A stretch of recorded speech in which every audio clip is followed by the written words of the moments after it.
If you watched the movie on sharing a workbook, you saw how you could allow other people to make changes to a workbook that you currently have open.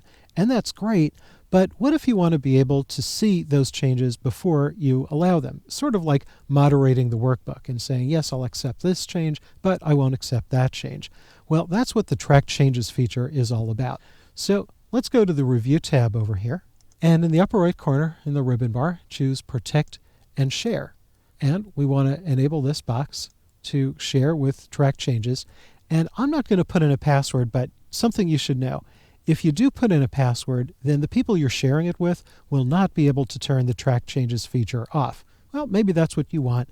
I'm simply going to click OK, and then click OK to confirm. Now you can see up here in the title bar, it says that we are in shared mode. Well, I'll change a few numbers. I'll take this 2950, let's make that an even 3000. And let's take that 4502, let's make that an even 4500. And maybe I'll take this 1099, I'll make it 1200. Okay, so now we have 3 changes.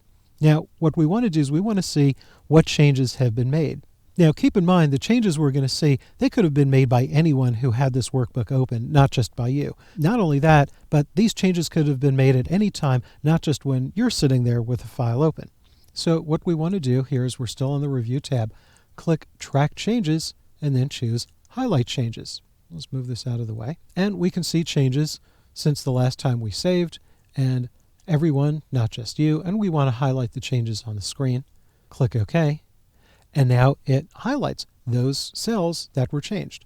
And you can roll over them, and kind of like comments, it'll tell you exactly what was changed. Now, here's the part about whether we want to accept the changes or not. So maybe click somewhere on the top of the worksheet and click Track Changes, and we want to accept or reject changes. It's going to save the workbook. Click OK, click OK, and now we can find, here's the first change. We've got the marching ants, we can accept or reject. I'll click Accept, and it goes to the next one. Now, if you have a lot of them and you decide that, well, you want to take all of the changes, you can accept all of them. Or if you don't like any of the changes, you can reject all of them. Well, I accepted the last one. I'm going to reject this one, and now I'm going to accept all the rest of them. Now, once we're done, we want to take control of the workbook back to ourselves and not let other people edit the workbook. So let's go over here and unprotect shared workbook.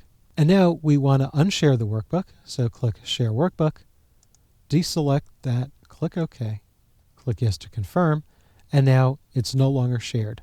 So this type of sharing I showed you is made for sharing in real time on your local internal network. If you have a lot of people who need access to this workbook, it's something you might want to consider.